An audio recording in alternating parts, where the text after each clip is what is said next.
Okay, Moirai Veraboisai. Welcome to the delayed shir. Unfortunately, we had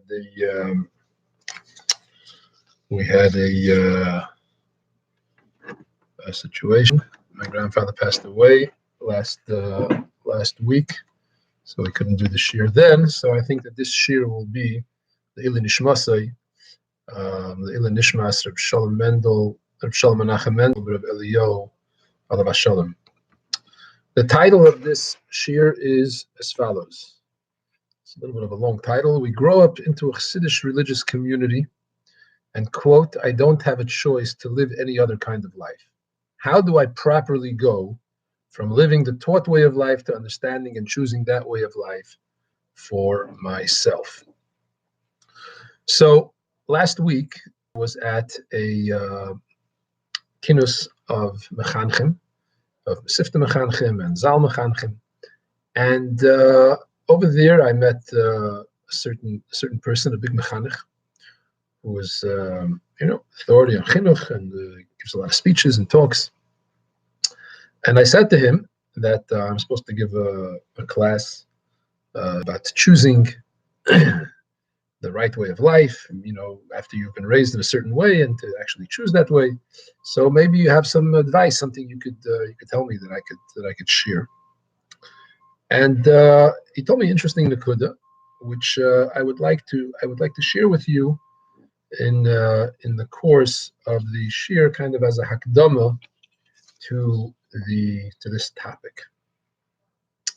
The first thing that we need to do when we're talking about choosing the right way to live is, first of all, to define the term choice. To define the term choice. The word choice could be a very dangerous word, because when we say that we have a choice about something, that kind of implies that it's optional. It implies that it's optional, that we don't necessarily have to do it. We can choose whether or not we want to do it. And in today's world, we're growing up where everything is about choice and everything is about what you want to do. A mother sees her kid fighting. The mother says, "Do you, maybe you want to stop hitting the other kid? Maybe, is it? Are you okay with, with not hitting the kid over the head with a hammer?" Right? That's the kind of world that we're living in now, where everything is a choice, including things that should not be a choice. So when we use the term choice, that kind of implies a certain amount of, volunteerism, optional. And related to that is another thing that is also very popular nowadays, which is called moral relativism. Moral relativism basically means that what's right for me might not necessarily be right for you. So for me, this is good, and for you, that's good. You see this lahavdil in interfaith communities or interfaith discussion, interfaith dialogues, which is something that the Rebbe was very much opposed to, obviously for obvious reasons, where the basic idea is that, this religion might be good for you and the other religion is good for me, and this is your truth and this is my truth, and so on. And to the point that the concept of choice, somebody who decides that they want to kill unborn babies is called, they are being pro-choice. The mother has a choice. You have a choice, everything is a choice. So it's important to define that when we are talking about choosing the the chassidish way of life, choosing the Yiddish way of life, the frum way of life, and we use the term choice, that doesn't imply really that it's okay to choose this and it's okay to choose that there's an option over here. I want to read for you a Rashi in Parsha Shlach. The Rashi is talking about the final pasuk in Shema, where the pasuk says like this: "Pasuk says, Ni Hashem Elokeichem asher yisiechem yeretz Mitzrayim li yeslachem lelikim, I am Hashem who took you out of Mitzrayim to be your God. And then the pasuk repeats, Ani Hashem Elokeichem. So says Rashi, why do you need to repeat a second time Ani Hashem Elokeichem? You already said Ani Hashem Elokeichem. Zakt Rashi Azoi. Because a person might say to himself, it shouldn't say to himself, why does the Eibishter tell us to do Torah mitzvahs? The Eibishter is saying, do this, do that. Why is he saying this? Isn't he saying it in order that we should do it and receive a reward? We won't do the mitzvahs and we won't get the reward. Big deal. We're not interested. So the Eibishter says to them, Al korchechem ani malkechem, repeating, Ani Hashem Elokeichem, whether you like it or not. Al korchechem ani malkechem, and he brings a pasuk from Yecheskel, Im loy biyot chazaka em lechalechem. The Eibishter says, I'm going to rule over you whether you like it or not. So this concept of it, the fact that a Yid might think that Torah mitzvahs are optional, is addressed directly in the Torah, where the Torah says, true, if you do the right thing, you get a reward. But it doesn't mean that you have the choice whether or not to do it. The Torah says, Azay darfen ton, Azay darfen ton. So that's just to explain what choice doesn't mean, so that we don't get confused about the terminology over here. This yesod, this foundation, that a Yid, when it comes to Torah mitzvahs, really does not have a choice, is the foundation really of everything. This is the beginning of everything. This is what we call Kabbalas Oil. Or in the terminology of chassidish, this is Yira Tata. Yira Tata means, maybe even before Yira Tata, it's maybe even Yira Sa'inish. But it's the lowest level of Yira. It's like an Evid. This Yira is sometimes associated with the sphere of Malchus, which is the basic Avda Befkeira Nichale, which means that the person doesn't necessarily want to do what the Eibishter says, and nevertheless, Al Korchechem Ani Malkechem, he's makabel on himself Il Malchus Shemayim. And just to explain, when we say to be makabel Il Malchus Shemayim, that doesn't mean that I have the option whether or not to be makabel Il Malchus Shemayim. To be makabel Il Malchus Shemayim really means that I acknowledge that I really have no choice. I acknowledge that Torah mitzvahs is a yoke over me. And that's the yesod. But not only is it the yesod, it's also the apex. It's also the highest point of avodah. Chassidus says that the lowest point of avodah is associated with Sfiras HaMalchus. That's avodas Eved, Avda Befkeira Nichale, Kabbalas Oil. The highest level of avodah is related to the Yud, to Chochmah. That's Yira Ilah, the highest level of Yira. The highest level of Yira Ilah is what we call Bittul B'Metzias. Bittul B'Metzias. Bittul B'Metzias is sometimes called the Bittul of Merkava. The difference between the Bittul of an Eved and the Bittul of Merkava is that in the Bittul of an Eved, the Eved has his own Ratzon.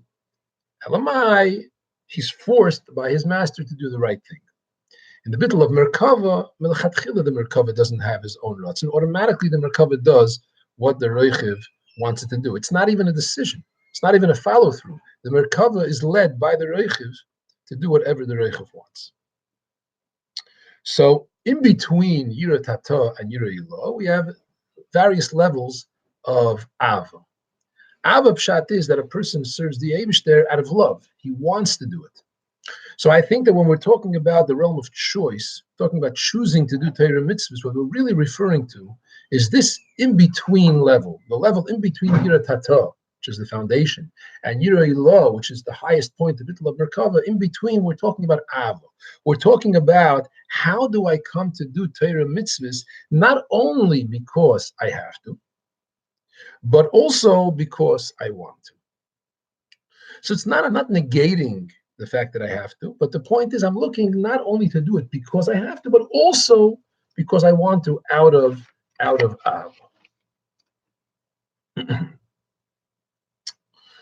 So I want to digress for a little bit. It's not really a digression, and we'll come back to our discussion. We'll tie it back in, but I want to digress for a moment and talk a little bit about chinuch.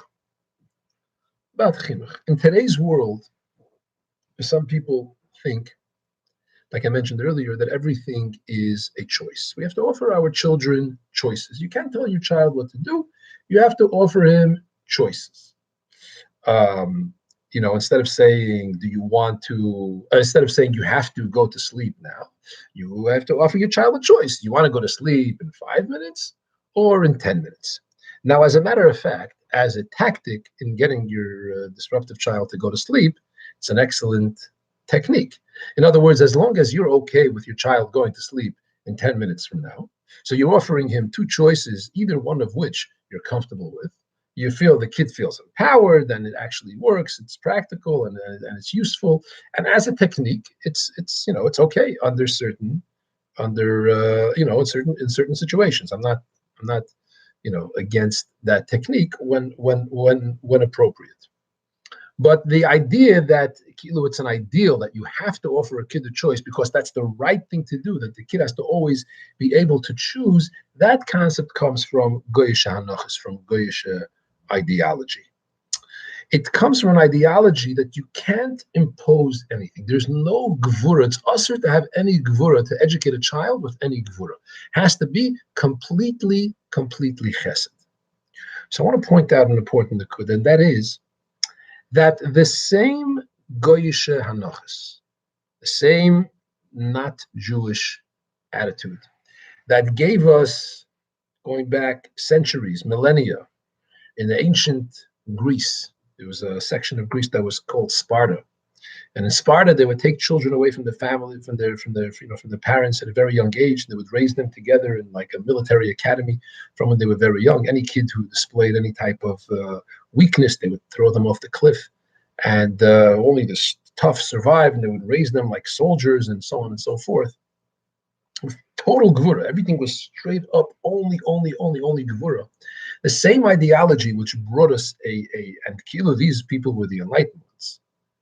This is Greece, the Chachmei Yovan, etc. The same people who brought us this type of ideology, only Gvura with no Chesed, is the same Goyish Hanachis that bring us the current ideology, which is only Chesed without Gvura.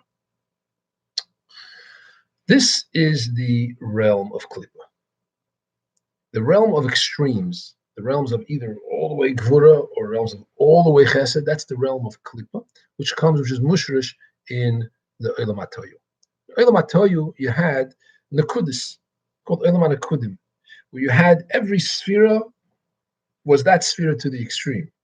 So B'meila, Chesed was Chesed to the extreme. Gura was Gura to the extreme. That's what caused Shviras HaKelim, as explained in the Maimorim. Kedusha, on the other hand, Kedusha is called Olam HaTikun. Olam HaTikun is characterized by his Skalus. Skalus means that you have multiple streams, multiple kavim. You have a combination of Chesed and Gvura, because really it's characterized by Achdus. Olam HaTikun is characterized, just the Olam of Kedusha, it's characterized by Achdus, and Achdus is the idea of Iskalus of all different aspects, is really all one.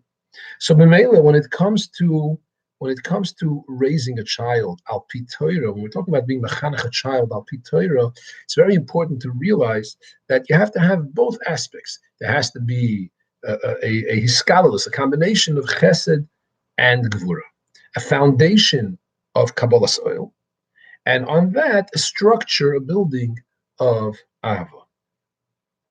So, in short, what I'm saying is that if you were raised by your parents with an attitude of you have to do Torah mitzvahs, so you're not messed up, and your parents did not do you a grave injustice or a great disservice, and they're not crazy. It's just that now you're ready to move to the next level, to the next stage, where it's not only because I have to, but it's also because I want to. And the question over here is, how do I get to want to? A few more words about the term choice. Term choice, translated in Hebrew, is bechira. Now, everybody knows that bechira, which is free choice, is a pillar of Torah mitzvahs. Without bechira chavshis, there could be no schar v'oinish, as the Rambam writes in Sefer Hamada, which we just started today. And Sefer Ikrim writes in his famous Sefer that one of the pillars of Torah Mitzvah, one of the three pillars, Rambam has 13 principles, Sefer Ikrim has three pillars. The three pillars of Yiddishkeit, one of them is Schar V'Einish. Schar V'Einish doesn't work without Bechira Chavshis, free choice. The person has free choice. When we talk about choice in the context of Bechira Chavshis, what we really mean is possibility. In other words, the fact that something is possible to happen. It's possible for a person to choose this, and it's possible for him to choose that. It doesn't mean, Bechira Chavshis doesn't mean that a person has options, that he's allowed to choose this or that. Bechira Chavshis just means that he has the ability. There is, so to speak, there is nothing forcing him to choose one way or to choose, or there's nothing stopping him, I should say, from choosing one way or from choosing the other way. But you could look at this in the same way, like there's nothing stopping a person from standing in the middle of the street, chas v'shalom, being hit by a car. There's nothing technically stopping him, except that, a sane person wouldn't do that because that's suicide.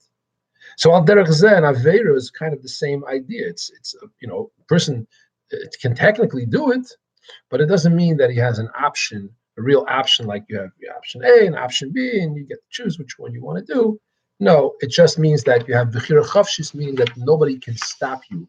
There is no, force that is actually stopping you from deciding to do this or that. Okay, so that will be, the conclusion of our discussion of the terminology of choice.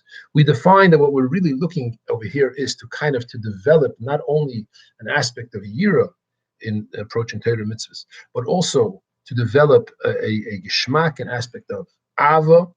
And the question is, how do we do that? How do we get to that? So the best way to come to love something is to know it. If you don't know something, if you're far from something, then there's no way that you'll actually come to love it. The pasuk says, the pasuk in Bereshis, in Parshas Vayera, where the Eibishter says about Avram Avinu, Ki yedaitiv leman asher yitzav es bonav es beisei achrav,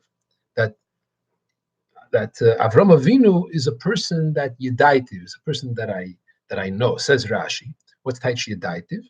So Rashi yedaitiv loshen chiba, and he brings a few examples from Sukkim. It means it's a loshen of holding someone dear. And he says, even in all the other, what's the connection of knowing someone to holding him dear? So he says, because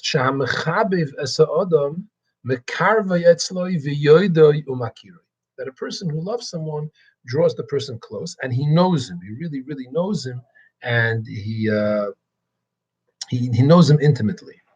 So this concept of knowing something and loving something is a reciprocal process. The pasuk is saying that somebody who loves someone will draw him close and want to be intimately knowledgeable about everything about that person. But it works also the other way, that the more you know the person, the closer that you get to him.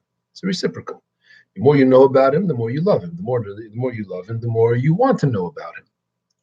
So b'meileh, the question is, how does a person asks, how do I come to love Yiddishkeit, to love chassidischkeit?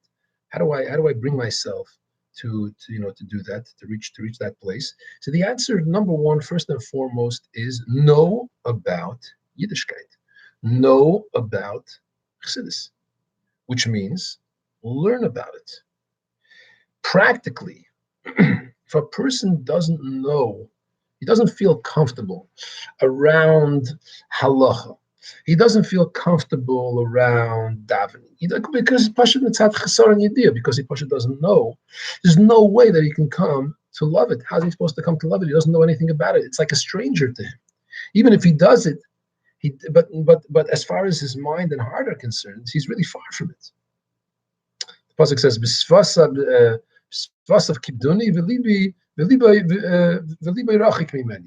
he honors me with his lips, but his heart is far from me. when we talk, a person has to really know, he has to really understand and internalize about Torah mitzvahs in order to be able to come to love it. You can't just tell a person love Torah mitzvahs. So, practically speaking, what does this mean on a very practical note? The person wants to know, how can I come to develop a geschmack for Chassidischkeit, for Frumkeit, for everything after I've been raised in this environment and I've been told that this is what you have to do and you must do this and so on and so forth. How can I bring myself to actually have a geschmack in it? The answer is, number one, you have to learn about it. So on a practical note, every person has to learn Nigla and Chassidus every day. How much? That's already personal. Every person, one person could learn a half hour, one person might even be 15 minutes. Another person has more time, could learn an hour, could learn even more than that. Person's in Koil, he could learn all day. So he has to learn Nigla and Chassidus. Now the question is, how much time do I learn Nigla? How much time do I learn Chassidus? And which parts of Nigla do I learn? Which parts of Chassidus do I learn? So here there is a very there's already a very broad field. And now that you're all out of yeshiva, so here is where you have your personal choice to decide which area, which part of Torah you want to focus on. In yeshiva, everything is very, very set. During Nigla, we learn Nigla. During Chassidus, we learn Chassidus. You can't learn Nigla during Chassidus. You can't learn Chassidus during Nigla. You have to keep the Seder, and so on. But when you're outside of yeshiva, you can choose. I'm learning, let's say, a half hour. So I want to devote 20 minutes to learning, let's say, Shulchan Aruch, or 20 minutes to learning Gemara, and I want to devote 10 minutes to learning Chassidus, or 25 minutes to learning Nigla, and 5 minutes to learning Chassidus. Whatever it is, whatever the balance is, you can have 95% of your time learning one thing and 5% learning the other thing. There has to be both, because remember, it has to be in a scalolus, like we spoke earlier on. Within Torah as well, you have to learn Nigla and Chassidus. But a person should find which aspect of Torah does he have more of a geschmack in, and focus on that part. When you're in yeshiva, you have to focus on whatever the Seder is. That's the way it is. And that's a healthy thing too. Sai mitzad the Kabbalah soil aspect of it. Sai mitzad the fact that a person has to know all aspects of Yiddishkeit. But once you're leaving yeshiva and you have a limited amount of time, so then take the aspects. One person, let's say, has a geschmack in halacha. Halacha is very important. A person like I mentioned earlier, if a person knows if you know what you have to do in a situation, you feel at home in it. If you're sitting on Shabbos and somebody takes something off the fire and the question is, can I put it back on? And you know the halachas of Chazar and Shehiyah and so on, and you feel comfortable with it, there's no question that you have more of a geschmack in it. You get involved, you feel at home with it. You feel it's known to you. Ki yadaitiv. Another person has a geschmack in Gemara, right? If a good geschmack of machlekes Abaye v'Rava, and he's able to to get involved in the conversation, to give over a psavort, and to be masbir a shtickle, Rashi, a Tosfos, a question, answer, whatever. He has a geschmack in that. So there's no question that he feels closer to it. He feels closer to Torah mitzvahs. He feels closer. He knows the discussion behind Shema. Let's say till when is Zman Krishma, right? Till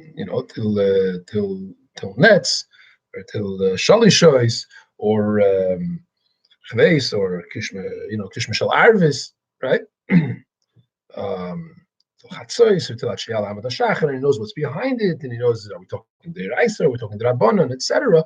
And a person knows about it, he has more of a geschmack in it. He feels comfortable with it, he feels at home with it. But again, like he mentioned, it makes no difference how much time you spend on one or the other, on Nigla or in Chassidus. So one person could have a big geschmack in Chassidus, or in Sichis. He likes learning them Beis Sichis, or he likes learning Likutei Sichis, or he likes learning the Rebbe's Chassidus, or the Friedrich Rebbe's Chassidus, the Rashab's, whatever it is, or he likes learning Tanya, right? And he would like to spend the majority of his time on that. He should still make sure that he has some time for Nigla also. He spends 20 minutes on Chassidus, but 10 minutes for Nigla. Because you have to become intimate. You have to become connected, side to the body of Torah and side to the neshama of Torah. And when you become intimately connected with Torah, and especially if you learn halacha, like I mentioned before, and even more so if you learn with the Alter Rebbe Shulchan Aruch, you know the reasons behind the halacha, Torah mitzvahs becomes something that's known to you, becomes kiyadaitiv.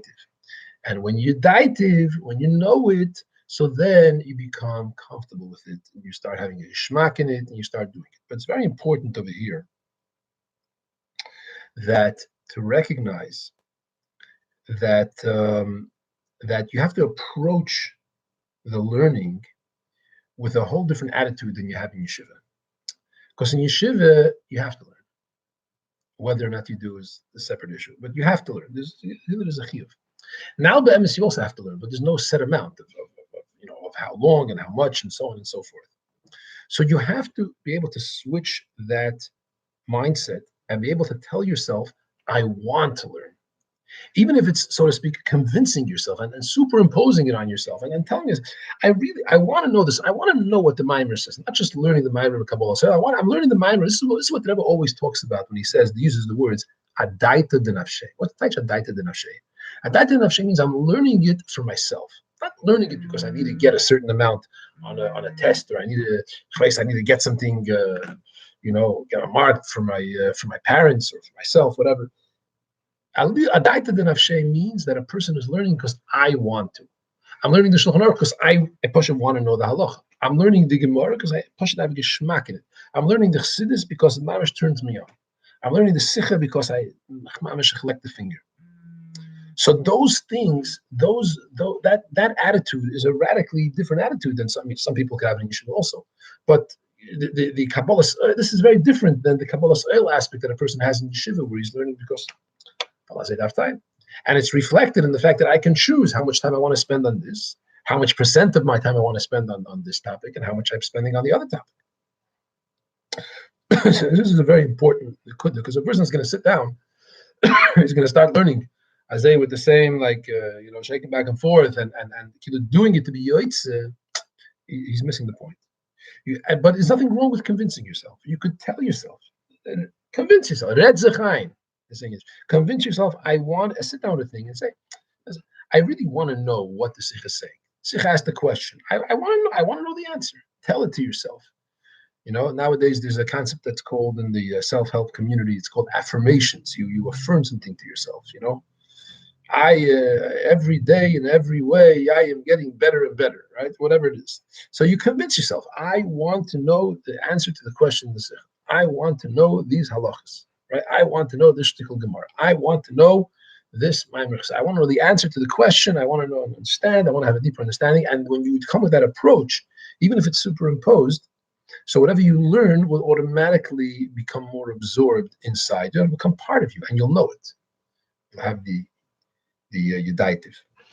There's one last point that I want to address, and this goes back to the point on chinuch that we made in the beginning, and that we've been kind of referring back to throughout the discussion. And that is that for all the emphasis on Asay Toiv, so we sometimes forget about the Survey Ra. We complain that we try this, we try that, we try doing good things, try doing Torah mitzvahs, we try learning Torah, etc. And that I don't feel it. I don't have the geschmack. I don't have the it doesn't touch me. And sometimes, I'm not saying always, but sometimes the reason is because what we're doing is basically, it's like we're trying to fill up a bathtub with water, but we didn't put the stopper by the drain. We didn't cover the drain. So we keep on turning on the faucet and the water's pouring and pouring and pouring, and there's a hole in the bathtub. There's a drain, and all the water keeps on draining out. So we keep on pouring more and more and more and more, and we keep on saying the bathtub is empty. There's no feeling. There's no lachluchis. There's no geschmack. I'm pouring more and more and more, and it keeps on draining out. What's going on?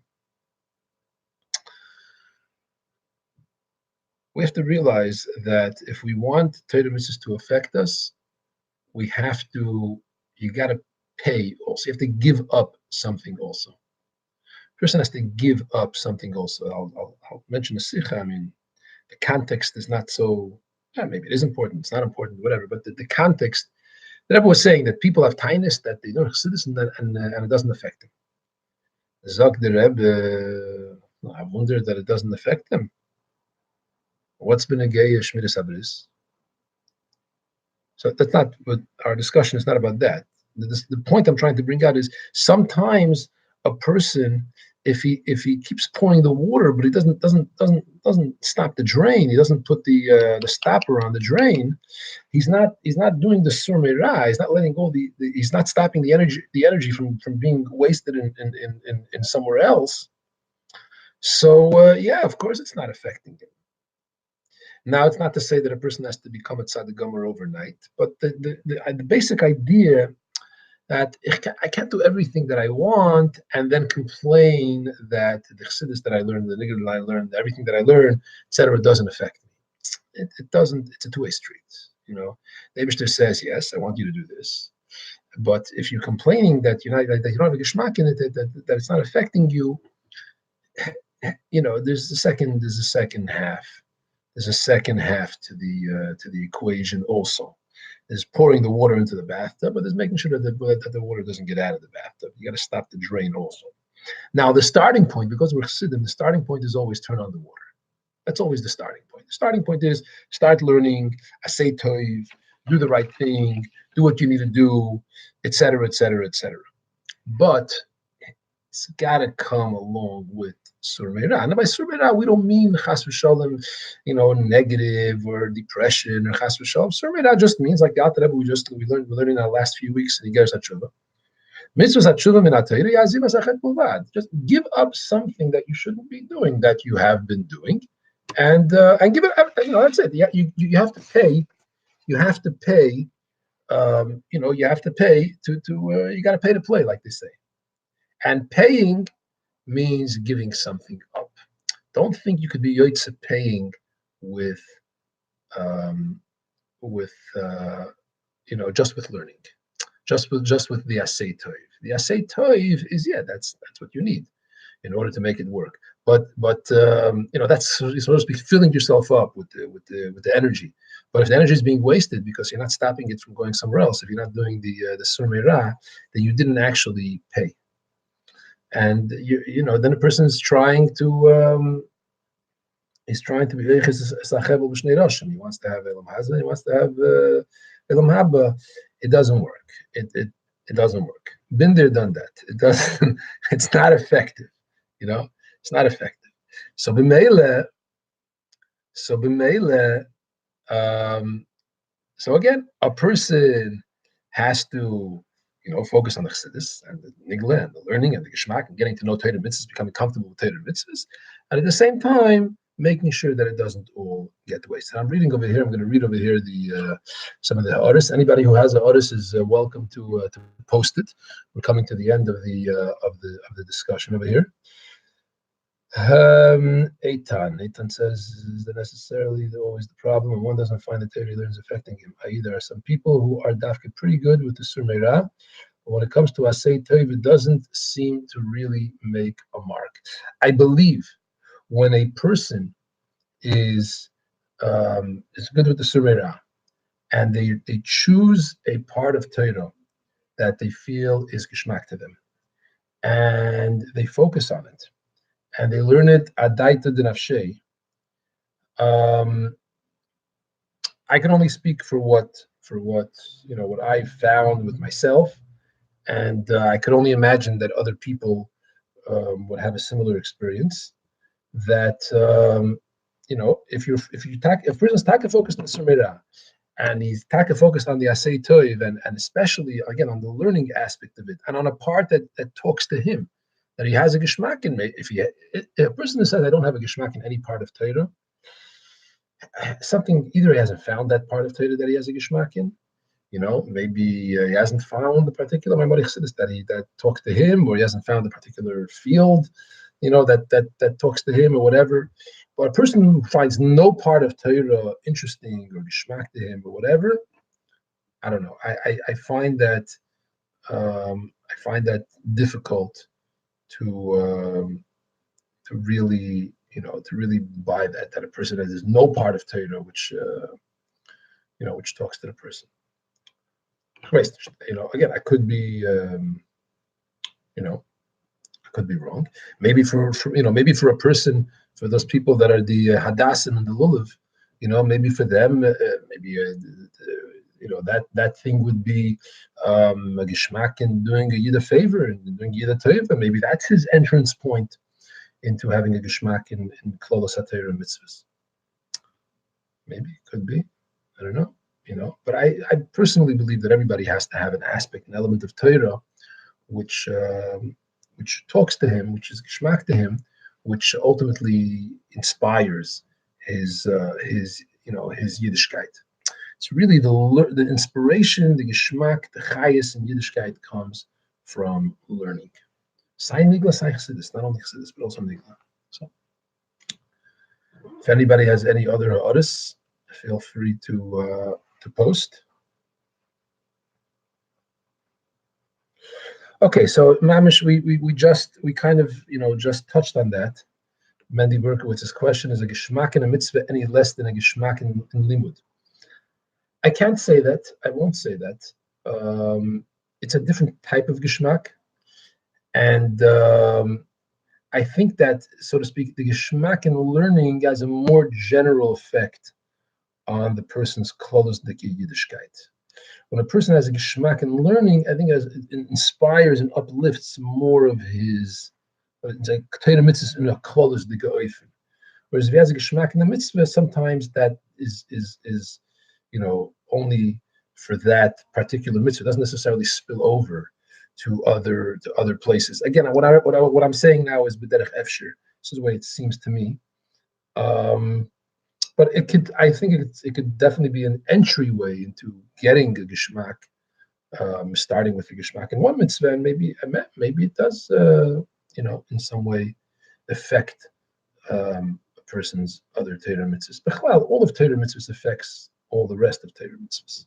When a person improves in one aspect of Torah mitzvahs, derech klal has some sort of spillover into other areas.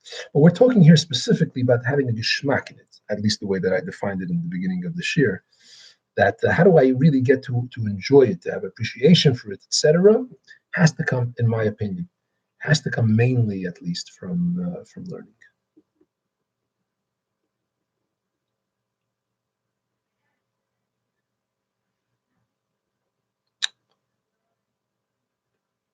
Okay, if there are any other questions, feel free to post. We'll give it another few seconds,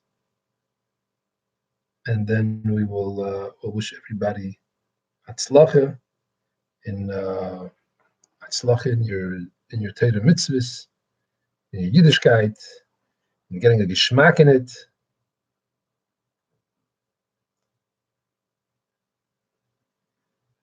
So, Eitan, to answer your question, what about the parts of Torah that one really has no geschmack in? So even if it's not the focus, how does one force oneself to learn those things as well, i.e. the 5 minutes of the half hour? I don't have a problem with that. If a person has a geschmack in 25 minutes, he can push himself for 5 minutes. That's perfect. That's fine. That's totally okay. He'll push himself for 5 minutes. That's fine. The issue that we were talking about was that you can't always only be forcing yourself. You can't only have the, Azay Darfenton, this is what you got to do, Kabbalah Sale, et cetera, et cetera, et cetera. But we weren't talking about erasing the Kabbalah Sale.